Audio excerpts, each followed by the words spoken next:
Hello, my loves, and welcome to the Metaphysical Mistake, where we're going to get in sync, aligned, and in tuned with the moon and its transits. And tonight's episode,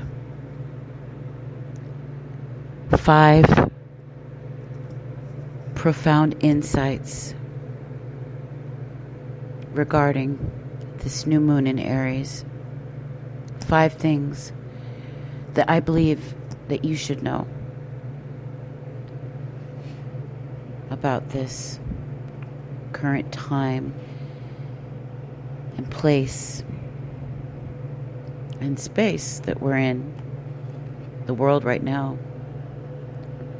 As you know, we're all under quarantine for the most part. Not complete quarantine, but virtually. And so most of you are indoors. And the world has changed for all of us overnight. It was culminating for some time. I could see it happening for a while. Did I see it happening in this big of a way? No, I didn't imagine it in this sense. I knew it was going to be big for all of us because I could see it just within everyone's charts for a while. And here we are. It's happening. And it's wild to see it all taking place in the way that it is. I trust that all of you are safe. You're all in my prayers. That is for sure. Those of you that I know and those of you that I've yet to know. Regardless, each and every one of you have my prayers. Let's just get it right into this, shall we? I'm going to give you the 5 insights that have come to me throughout this time. You know, it's one of the things I do besides, you know, my soul work, my intuitive work, the guidance work, coaching work, how you want to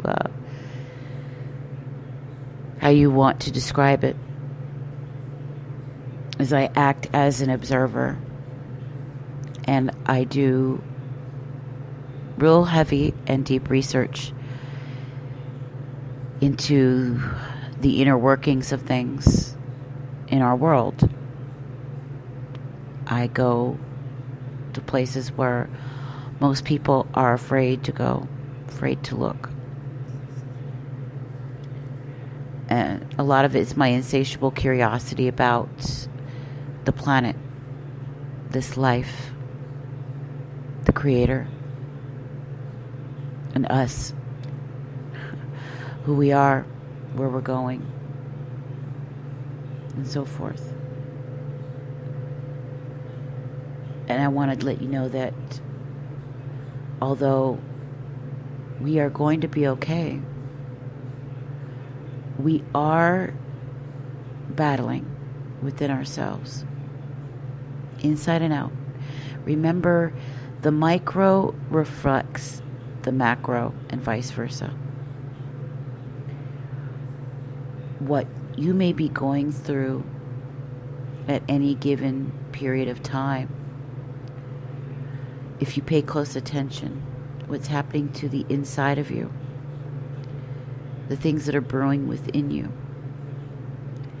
are reflections of what's going on in the outside world. So it's a very literal mirror. It is the same for those of us in relationships with those who are our mates, deep soulmates. Twin flames is what a lot of people like to call them these days. They mirror us. We mirror them. Now, the energy may take a different form in the way that it manifests itself, but the energy is definitely the same. The metaphor of it is always the same.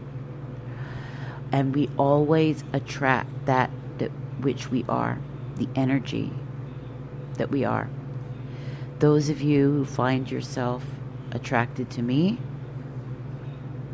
if we were to look at ourselves, let's say we were to look at our birth charts, our astrological charts, side by side, we would see that we were clearly family within that realm, energetically speaking. It's fascinating once you begin to really take a deep look at life's cycles, life's energetic cycles, and see how these things attach and attract to each other like magnets, and also repel, right?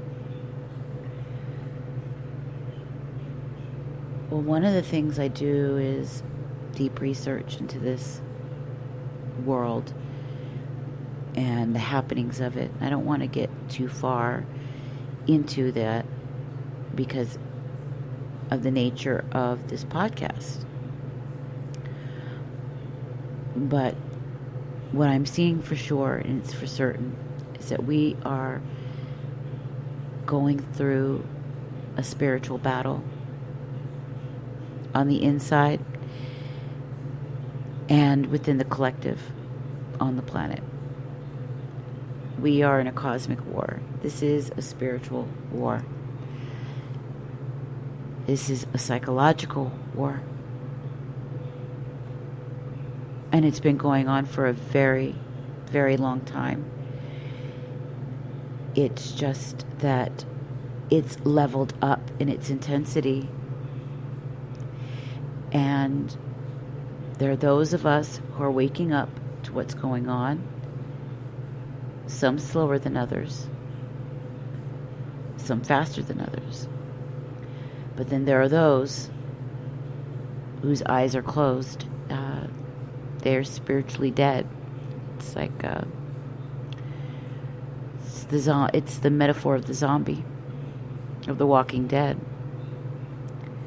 They're sleepwalking through life. They've got their head in the sand. They're only looking to have their ears tickled. And their eyes only want to see through rose-colored glasses. They put their head in the sand. They don't want to see the truth. And then there's the rest of us who yearns for the truth, who thrives from the truth and faces it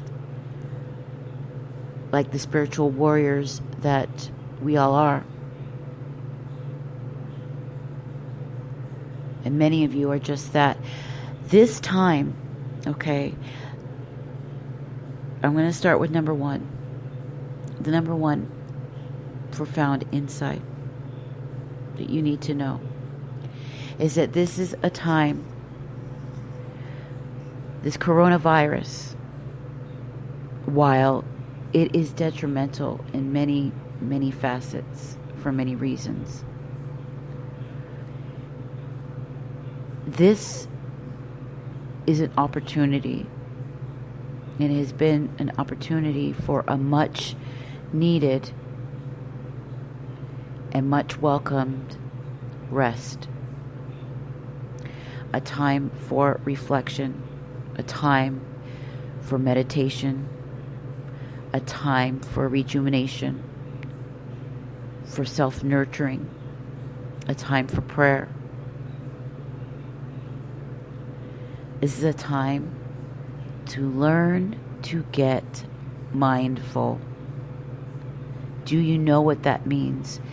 Now, I'm assuming many of you who are seeking the spiritual quest, or maybe have found themselves thrown onto this spiritual quest, this spiritual journey, this questioning, this what seems to be maybe even a existential crisis, a dark night of the soul. They both go hand in hand. The spiritual awakening is not all roses. It is not. This is not for the faint of heart. The spiritual awakening, once it begins to happen, it's hard to run away from it. You can try, but you get pulled right back into it. And it will just be a drawn out dark night of the soul if you don't face what the Holy Spirit is trying to get you to see, what the universe is trying to get you to look at. And many of us were not looking, while there were those of us who were and started a while ago. And I'll tell you, I'm one of those who has known since she was 5 years old that she was spiritual. And I have been through many transformations in my life, but something happened around that eclipse in 2017, the Great American Eclipse, that began a change. And it rapidly started to grow as the year went on, toward the end of the year. And I began having very powerful, intuitive, and psychic dreams. It revealed a lot about what was happening around me in my personal life that I was unaware of. And it was so spot on that it shook me to my core. It changed my entire world. That, with the things I found out that was happening to loved ones around me, things that made me feel like I had to question my entire outlook. My entire world was turned upside down. Thus, the spiritual awakening, unlike I've ever had, began. And it was like a real existential crisis. And it's something that my ex-brother-in-law, who is passed, when I say ex, I mean he passed on in 2017. He was a very close friend of mine. He and I used to love to watch I Heart the Huckabees. It was a favorite. And in that movie, they had this phrase they coined, the existential conundrum. And at that point, I wished he was alive to joke that I was in the existential conundrum.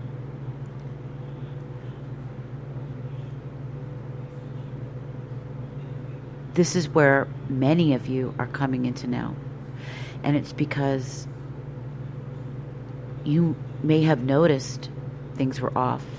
Life may have been trying to show you where you're going wrong, where things are going wrong in your life, where you need to wake up. It may be had been trying to reveal things to you, and you may have been trying to ignore it, or missing the whole thing altogether and going down a wrong road.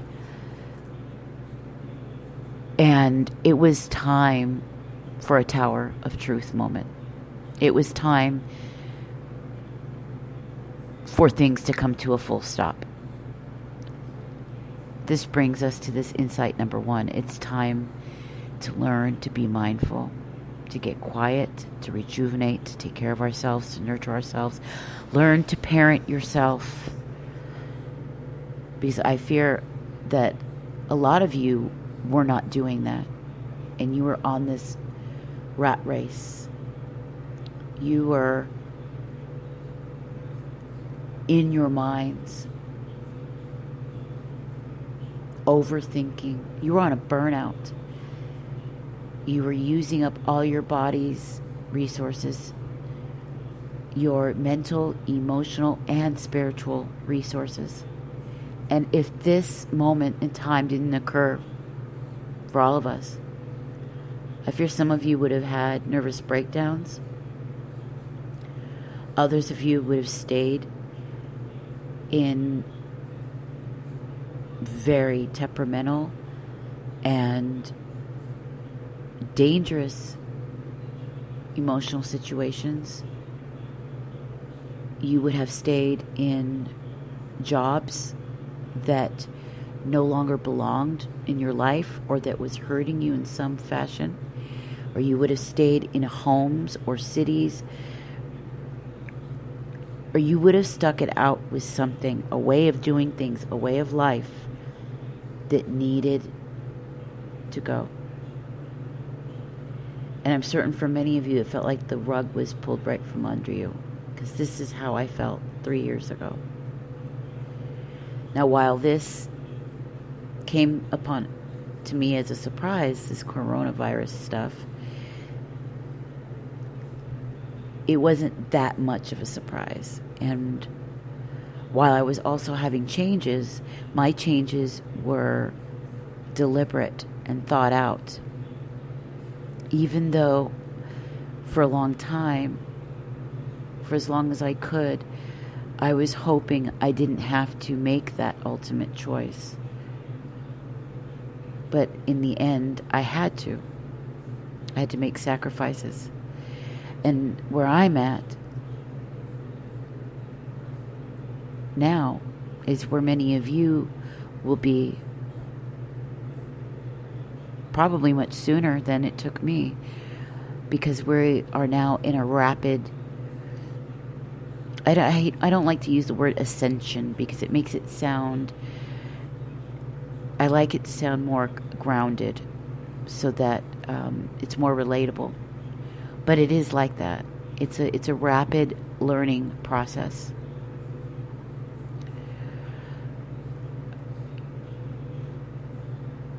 So without this time where we stop and take a look around, you would not have had this time, which you're going to need and you will use and utilize to look at your life, to see where you're at, to see what's important. Which brings me to insight number 2.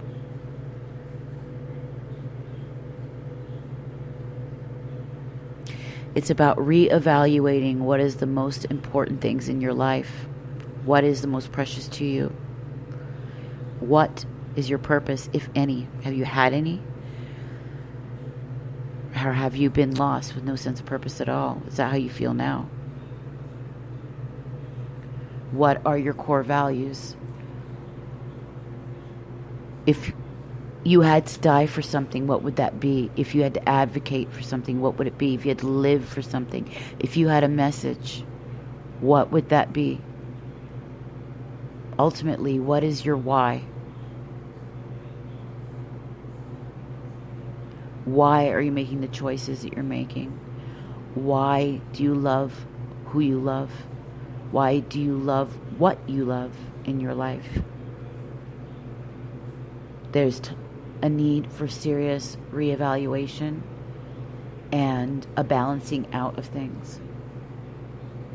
There's a serious call for balance because many of us have been living way, way out of balance. And it's time for that pendulum to swing the other way. Many of you have been living too much in your feminine. Others of you too much in your masculine.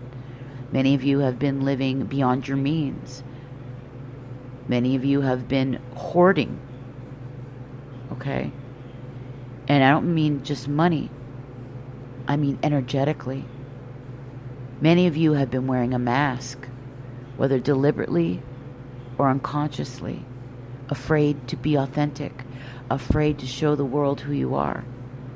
Whatever it is, it's a serious need for balance, for living in the moment, not holding on to the past or going into some future that has not occurred yet. Neither of them exist, but only in the now.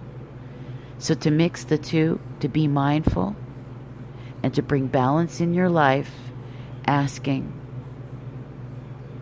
what is your why, is what's needed. Profound insight, number 3.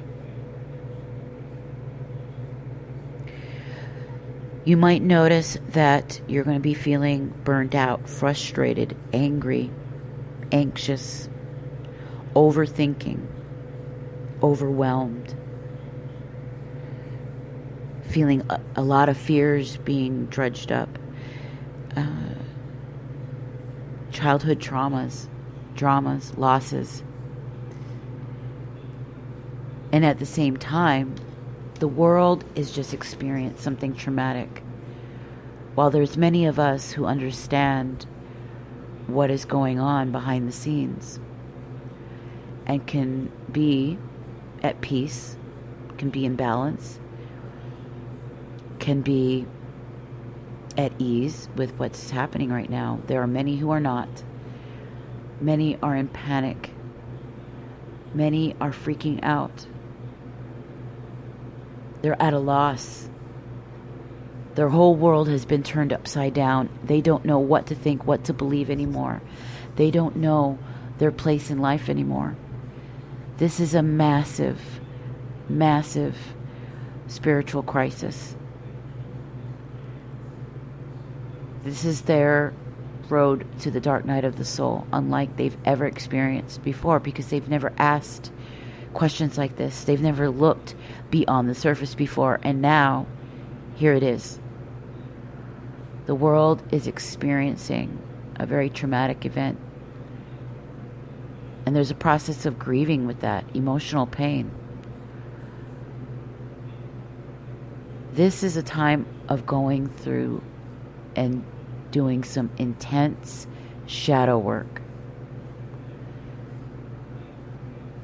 I liken it to Superman 3. Remember, there was the original Superman, right? The good Superman we all knew, and then there was the dark Superman who was out being a womanizer, and he was being a real prick to everybody. He was unshaven, and his outfit was kind of a dingy color, and he was just sort of a bit of a lush and lustful. Yeah, it's like that. It's like having your highest self, your highest version of you, and then the dark version. And choosing between the two, and balancing between the two. Not running away from anger when it's necessary, but getting away from anger when it's out of control and it's displaced.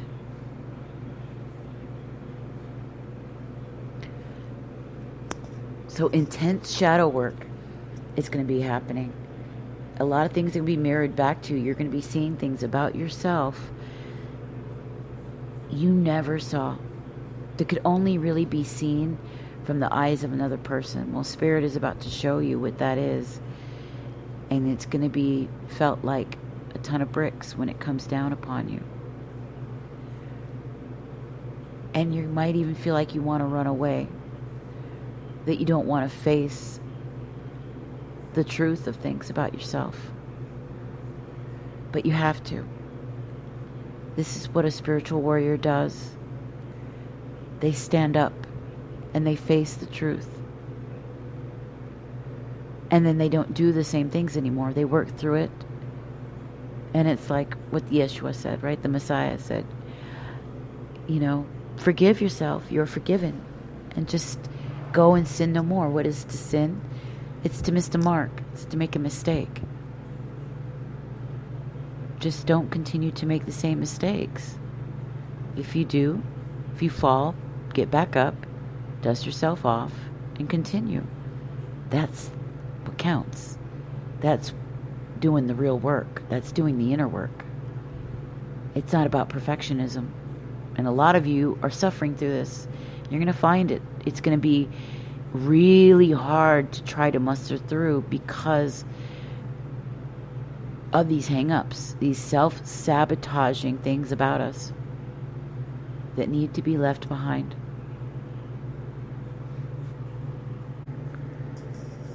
Now, with profound insight, number 4 is going to be the understanding, the realization of the idea that you must accept and release attachments. And when I say this, I mean truly finding freedom, sovereignty, and independence as an individual, as a country, as a collective, universally. We have really underestimated the power of this and what this can do and what happens when we become attached and codependent upon anyone, anything, or any idea. It locks us into a box. When you are attached to an identifier of any kind, an identity, a place, a person, a thing, you have now limited yourself by putting that attachment, that label on it. The second you remove that label, it's almost like the great I am, the one who chooses to become, the one who causes to become. That is where the name Yahweh comes from, by the way. It means I shall prove to be, I am that I am, the one who causes to become. You can be anything you say that you are. You are what you say you are. You are what you think. You are what you do. But the minute you attach yourself to any one thing and hold on to that for dear life, you have now put yourself in a position where it's almost like you're a slave to it. You are not free. And this is about freedom of from attachment. This is about freedom of acceptance. When you refuse to accept something as it is, you cannot move forward. You stay in denial, and you cannot see the truth beyond it.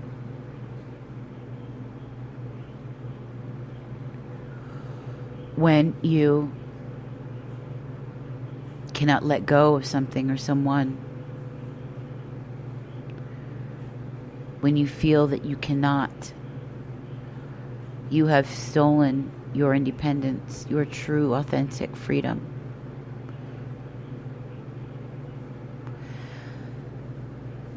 So with this insight number 4, you're going to begin to see where true freedom, true independence, and true sovereignty lies as an individual on this planet, and what that means.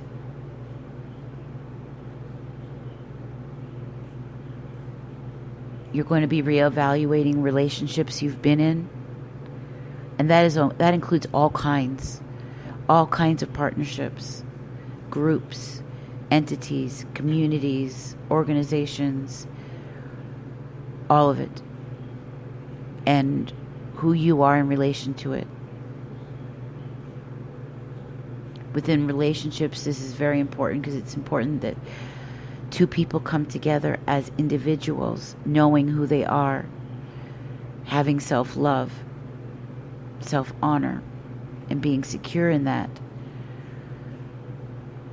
so that true love can be built. And they're together because they want to, and they complement one another rather than because they have to and they need the other person for something they feel they are lacking, something that they cannot get within themselves. When you realize this, and when you put this into practice, and you make the sacrifices that is necessary within yourself and around you, physically, you will know true freedom. So the idea of freedom, the idea of independence, so that you are not codependent and needy upon anything, dependent upon anyone, any idea, anything, any identifier, you will know what true freedom is.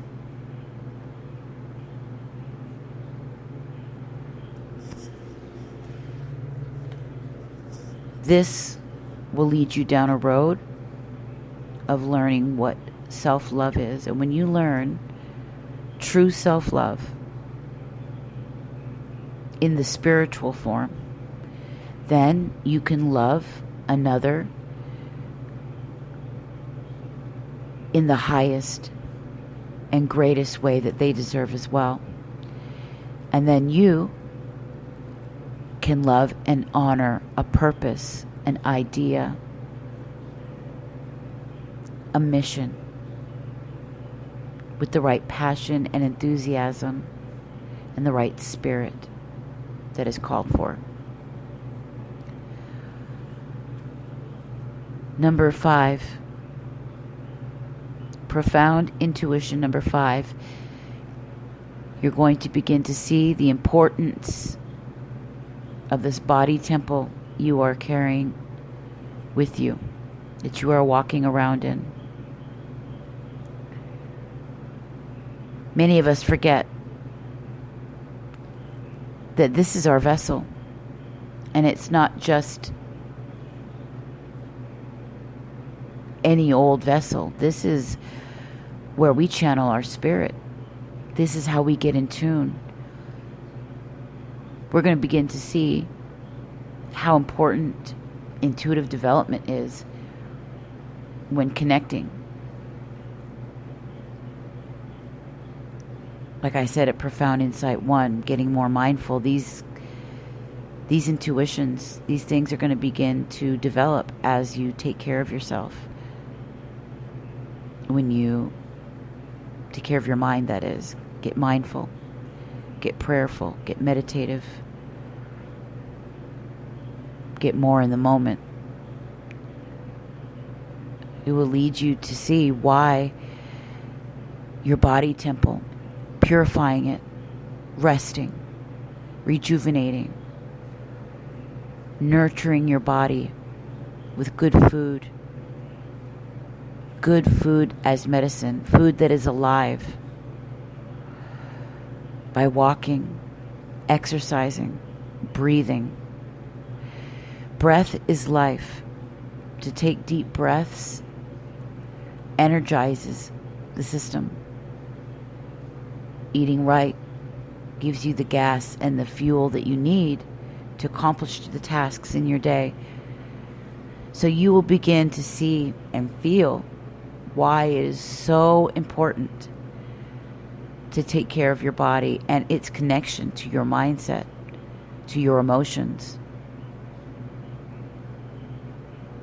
and how those energetic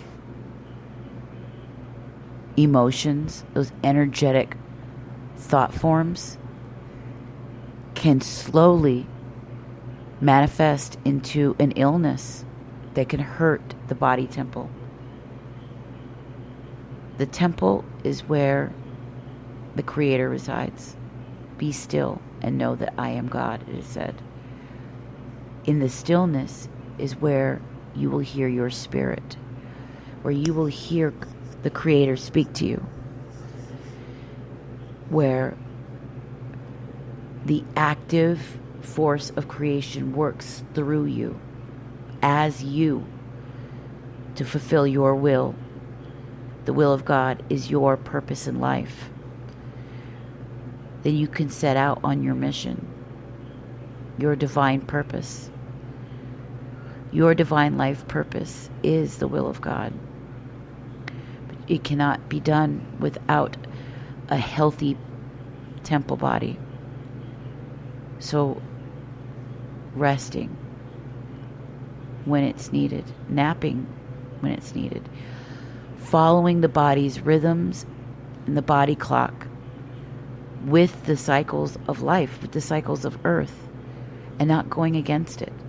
There's a reason why we have the sun and the moon to separate the day from the night, and the stars in the sky, and the seasons. The animals instinctively know this. It's bears that go and hibernate. Owls that come alive at night, the nocturnal animals. The plants, the nocturnal plants that thrive under the moonlight and bathe under that gorgeous moon. And vice versa. Sea life that come toward the top of the waters, the shallower waters, to get that sunlight. Plants that stretch far out to get that vitamin D. Human beings that come alive at summer, the longer days, more energy, less need for sleep.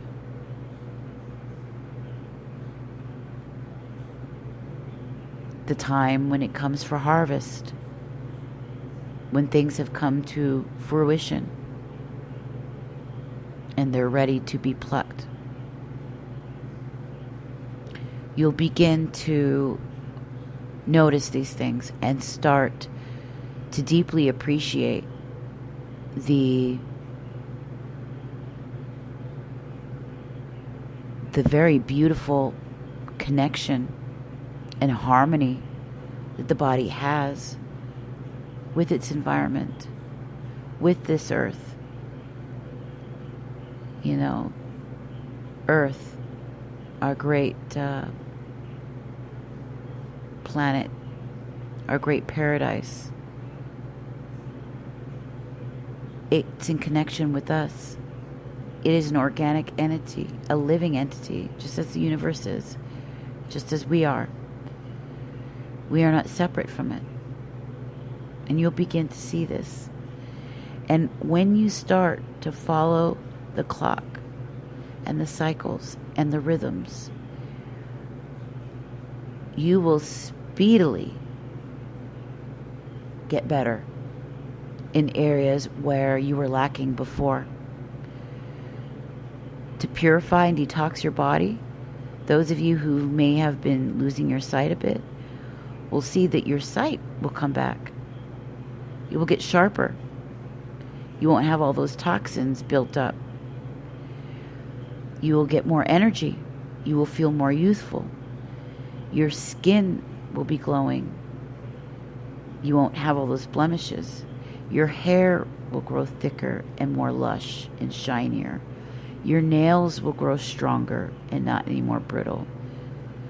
Your skin won't be dry because you'll be drinking more water. And water, let me tell you, especially for those of you that are very sensitive, it's extremely important. I highly suggest at the moon cycles to take your salt baths. It neutralizes the excess energy, the anxiety. It helps bring your energetic system into balance and helps you to sleep, to get that much needed calm, relaxing rest, that deep sleep, so that your mind can get the rest that it needs, so it can fully function at its optimal. When you begin to understand how the moon is in connection with the water in your body, just as it is with the tides of the ocean, and that your emotional cycles change every few days. Women, you are your most fertile at the new moon, and we tend to give birth at the full moon. It is the same with things that we begin, things that we end, things that we let go of during these cycles as we go through them month after month. Every 28 days, you'll see what time your eggs are released when you begin menstruation. When you start to follow the universal clock in connection with your body temple, you'll be very, very open to spirit. And it'll be a lot easier for you to hear spirit speak through you, especially if you're out in nature, outside among the trees, the plants, the animals, where it is natural, and away from all this electromagnetic radiation and static electricity, this Wi-Fi and microwave energy, which can cause our cells to be cancerous. Be sure to detoxify, to eat right, to sleep right when your body tells you to. Pay attention to what your body tells you. It knows what it needs, and you'll intuitively pick it up. You'll intuitively feel the cycles, and you'll intuitively tap into the collective as well. It's going to be an amazing time and a very profound time. The changes that will happen with you are going to be beyond powerful. You won't look like the same person in the next 6 months. You probably won't even look like the same person or feel like the same person in 3 months. I guarantee it. I guarantee it. And these are the 5 profound insights that I believe you need to know for this new moon in Aries.